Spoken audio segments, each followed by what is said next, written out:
the best mates of Chris Horne, so I'm sure he'll be dedicating this fight to Luke Mitchell. Let's go, guys.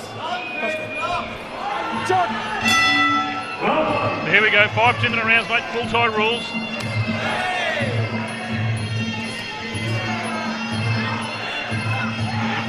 Chris Horne with a pretty decent height advantage over O'Neill Ortega, Johnny. Yeah, mate, at 63 kilos, Chris Horne has a height advantage over most fighters, but O'Neill's got the experience on his side. He's had a few more fights than Chris, but mate, both of these boys know what it's all about. Oh, big left hand there from Chris Horne. Dropped O'Neill. O'Neill's just jumped straight up at referee Darren Bauer. Yeah, O'Neill just shaking his head, looking at Darren, saying, interestingly enough, Johnny, from my angle, it looked like O'Neill connected with a nice straight left of his own. See, Chris Horne already looking to throw the elbows as they're locking up in the clinch. Yep, attempted short elbow there by Chris in the clinch. We know the damage that elbows can do, Johnny. It could end the fight pretty early. Yeah, well, Chris's last fight for the WKF Victorian title was against Kenneth Wu, when he stopped him with a massive cut over his eyes. And there you go. Big downward elbow by Chris Horne. Just above our commentary position here, he just pushed O'Neill Ortega's head back and just let rip as he attempts another downward elbow. Obviously, you know, being the taller of the two fighters, he sees that as his advantage. See O'Neill not phased at all though, but what he wants to do is if he's locking up in the grapple with Chris's height advantage, O'Neill doesn't want to stay in the grapple too long, because if they do, Chris will just release that elbow on the top of the head again. Good peppering jabs there by Chris Horne. Show of strength there by O'Neill. He's trying to take Chris down for the dump. There you go, Johnny, an action-packed first round already there, and look, obviously Chris Horne ahead there, mate, with that 8 count on, where he just caught O'Neill flush and dropped him to the canvas, but mate, this one's going to go off, and the crowd's really getting into it. Already behind on the cards, and he's going to realise he's going to really need to step up the pace now.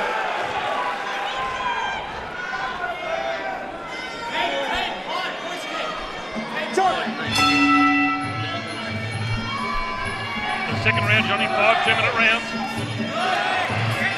Chris Horne just using his height and his reach to his advantage at this stage. He's picking away at O'Neill, but both boys are big, strong. Yeah, huge uppercut there by Chris Horne. Again, O'Neill's got to be careful in the clinch, because Chris Horne will just use his height to his advantage and drop those downward elbows into the top of his opponent's head. There we go, setting up for it again. Yeah, look, Chris just let him rip with those downward elbows just on the collarbone of O'Neill. As he does it once again, Johnny, that's going to take its toll. We know the damage that the elbows can do. It's all basically bone. It looked like he was trying to do a chopperita there, mate, to try and slice O'Neill's ear off.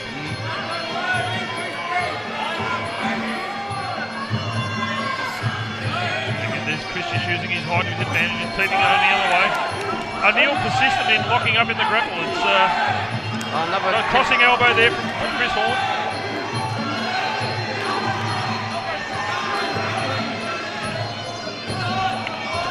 Yeah, good work by O'Neill there. Just let grip of the knee as Chris broke the clinch.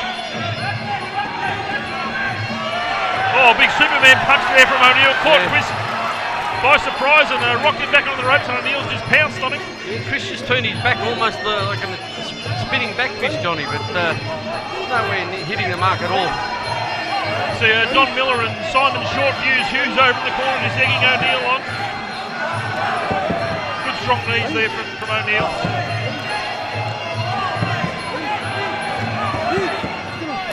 Referee Darren Bauer just breaking him up, and O'Neill starting to just settle into a rhythm. Chris being that much taller, Johnny, Neil's having a lot of difficulty getting those knees up into the rib cage of Chris Horne. Round 2. There you go, end of round 2.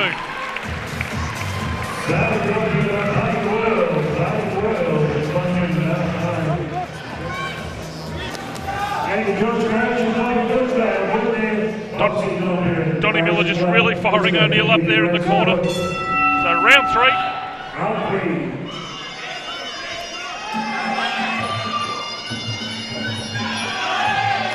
O'Neill just not finding his range at all with those low kicks, Johnny. It's a bit hard though, mate, with Chris having such a height advantage. It's hard because if he gets in close, he knows he's going to get caught by Chris.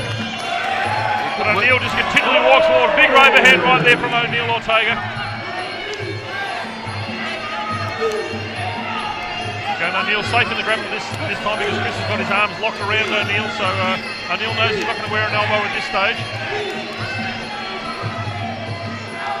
So Chris is looking to loosen up his elbow. He's got both of his arms there now. He's going to drop that downward elbow in again. There he goes again. Yep, just again as 2, and he's looking to let go with a 3rd and a 4th, Johnny. Just above our commentary position here as he lets go with the 5th. And again. He's not doing a lot of damage with him. O'Neill's just waving him off, mate. But I'm surprised, Johnny. He's got the arm free. He just persists with the downward elbow. Try the crossing elbow with the slicing technique rather than the downward elbow. I think Chris might have a bit more success. We know that the damage that a slicing crossing elbow can do. Now Chris follows up. Chris just caught O'Neill there, and O'Neill just rushed straight in to lock him up in the grapple just to buy himself a little bit more time. But O'Neill threw a massive left round kick earlier on there, John. Just absolutely rocked the ring. You see Chris looking to loosen up those elbows again. We see now Chris attempting the crossing elbow there in the red corner. Just missed the mark.